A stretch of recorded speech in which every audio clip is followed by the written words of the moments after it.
Well, that wraps it up for this evening. Thank you, as always, to our cast, Kelly, Jill, and Joe, for playing. And a huge thank you to Kyle for working behind the scenes to manage the stream, and our producer Clayton for keeping...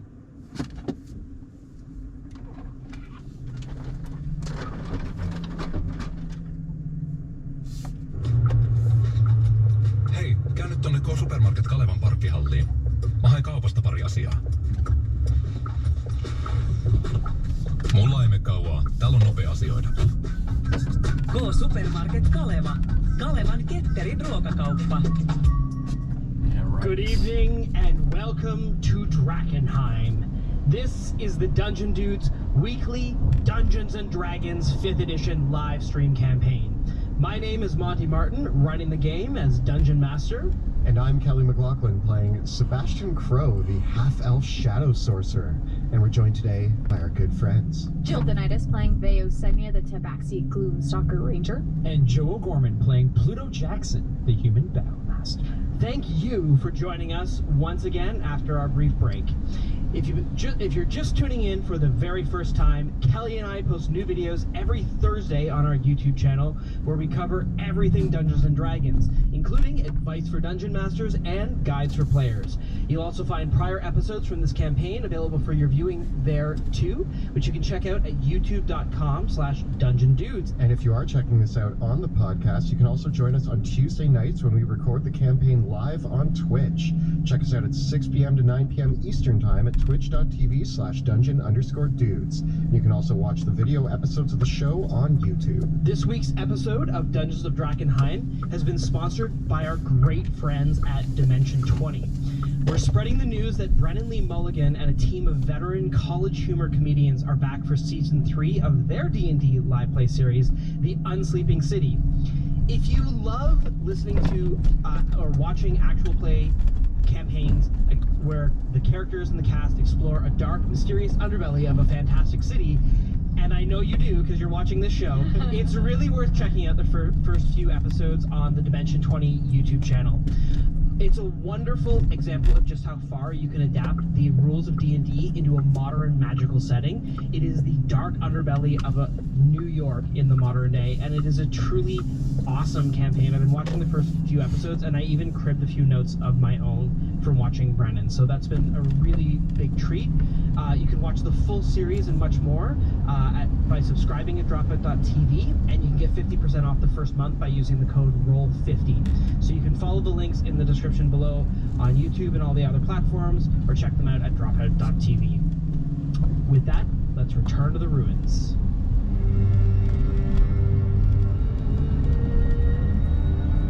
Drakenheim is no more. Struck by a falling star, the city bathed in eldritch fire on that woeful eve. The tumultuous aftermath brought chaos, families torn asunder, and a kingdom shattered. 15 years later, monsters stalk the haunted streets of Drakenheim. Caught amidst rival factions struggling to rule the rubble, 3 unlikely partners venture forth into the crumbling city in search of riches, renown, and revenge.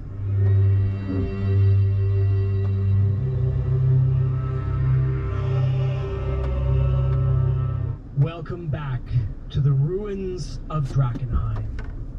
When last we left our heroes, a standoff has taken the halls and the ancient altar room of the Grand Cathedral of St. Vitruvio at the heart of the ruins of Drakenheim. As the sunlight reflects across the mirrored and vaulted dome above, sending light glittering down the chamber and reflecting off of the flames of Ignatius, the sword of burning truth, as our heroes stand in standoff between the assembled forces of the Hooded Lanterns, the Silver Order, and many more. For they have assaulted Elena Kruger in a moment of snap judgment to call her out before the assembled host. And quite a host has been assembled here indeed. For before you in the halls and the altar room and the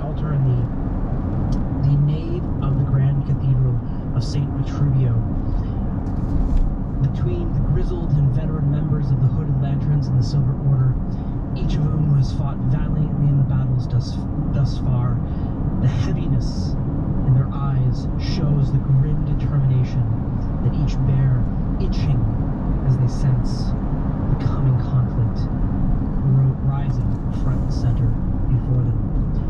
In this room are assembled the Lord Commander, Elias Drexel, the Knight Captain, Theodore Marshall, the Flamekeeper, Ophelia Reed, Drexel's lieutenants, Petra and Ansem, representing the Amethyst Academy, and across the room, Lucretia Matthias stares you down from a crowd with piercing eyes, her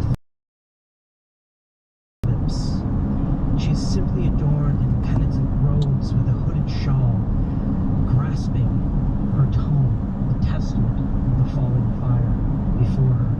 She is whipcord thin. As you go around the hall, Eldrick Runeweaver is a tall black man with square-cut, graying beard.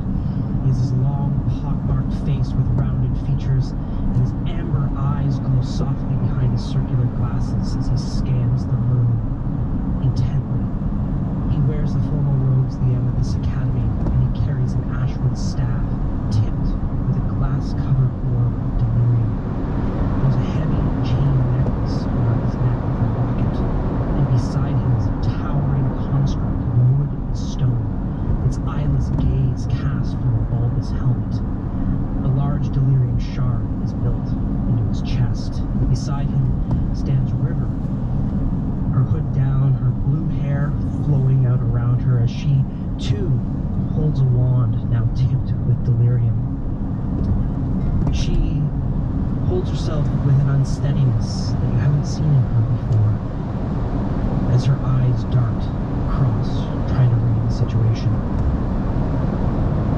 Across you, his warhammer drawn, Theodore Marshall's, the Knight Captain, looks at you with his grizzled and newly scarred face behind the eye patch that's over his left eye. And you can really see now, like, when you first and he is just covered in mud and blood. He was clean shaven when you first met, and now he just has this stubbly Preaching to the choir. I've been complaining about he's holding his warhammer out like he's ready to drop judgment on the situation. Beside him is Ophelia Reed, and her large round face underneath the Flamekeeper's shawl that she wears, but she still has chain, like she's worn chainmail and armor as well, and she grips the torch that all Flamekeepers carry as the symbol of the sacred fire, almost ready to use it to light the brazier in front of you, the altar of the sacred fire that is at the heart of the Grand Cathedral. Elias Drexel cracks his knuckles and rolls his broad shoulders. He's got his big armored pauldrons and the long cloak of the hooded lanterns behind him. And again, he's just become a grizzled man with all the battles that he's seen. He normally keeps his long hair quite braided, but it's come apart in certain sections. His beard is longer than it's ever been, and he's just scowling at the entire situation.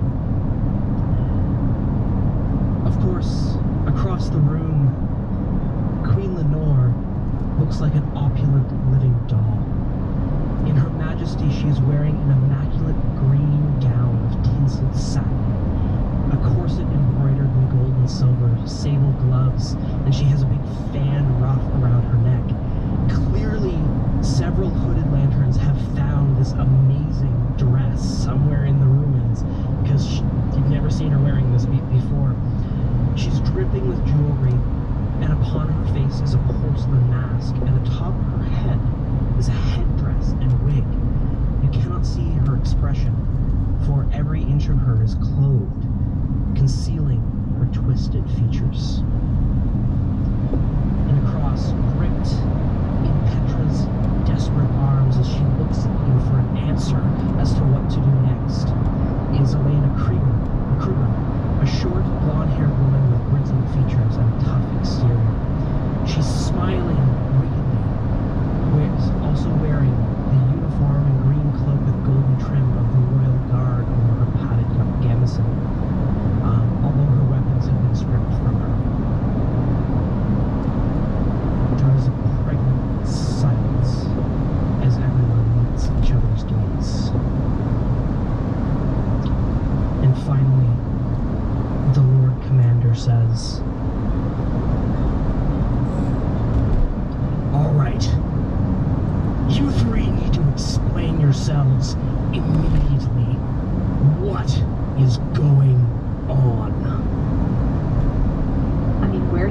start.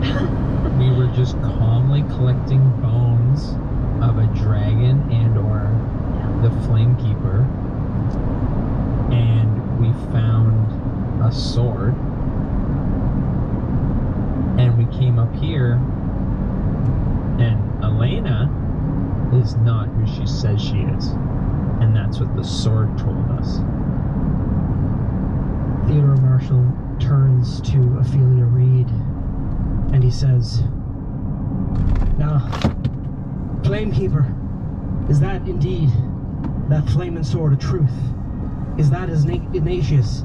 Is that the sword of Saint Vitruvio?" And Ophelia replies, "Why, yes. I'd never thought I'd see it, but that is Ignatius. It cannot abide any deception. It cannot abide any word of lies while it is drawn and held aloft." I mean, this is why we had to act. It's why we had to do what we did, is because, Pluto is the keeper of this sword now, and we act together as a group. So if he said that she was not telling the truth, we had to do something. She said some words right before this whole incident occurred, and those words were that the Queen was here, and so was Lenore. Now, I know of two people who go by the name Queen. Queen Lenore, and one other. I think everybody in this room knows who that other person is. Now, why would Elena say something so bizarre? The Lord Commander looks and scans over Elena, and then looks back towards you.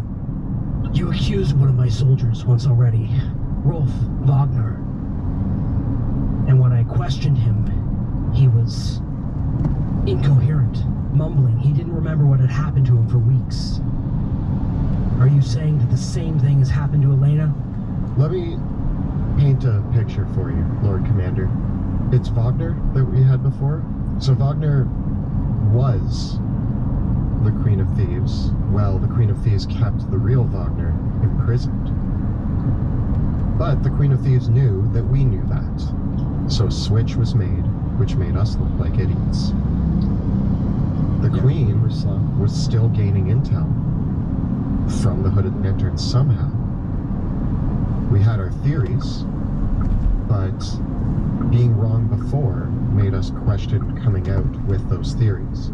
But now we stand with a sword that tells the truth. Sword says, "Lies! He lies! He knew the whole time of the deception and he didn't say anything. Why did he lie? Why didn't he tell him right away?" It's okay, it's okay. And I start to pet the hilt, and in a calming, and I go, "Lord Commander, that's not true. We knew Elena was the Queen for quite some time, but we couldn't prove it to you."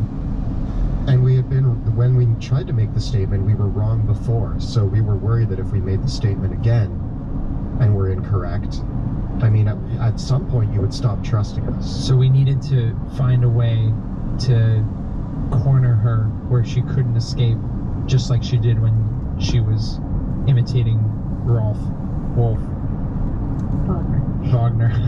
You're saying that Elena is not Elena, but Elena is the Queen of Thieves. She looks like Elena. And Elena is somewhere else, hopefully not dead, but likely imprisoned until she's ready to be released back when the Queen needs to move targets again. It's just that Sebastian pounced on the opportunity. Well, actually, technically, Veo pounced on the opportunity, and we decided that enough is enough, and she couldn't hide in plain sight any longer. And Ignatius is telling me most of this. Well done. It looks like we've got Drakenheim's most wanted then. If what you say is true, well, Your Majesty, what do you have to say for yourself? Maybe I should let the three of you ask the first questions then. Hey. So, do you happen to have like our stuff that we can get back? We're going right to that. Yeah, and Let's do it. very intimidating, Veo. Yeah. I mean, to be honest, she's very intimidating to me. So, I'm glad we could get her around with all these witnesses. This makes me feel much stronger about doing this. She beat us up before, by the way. I think first of all, Elena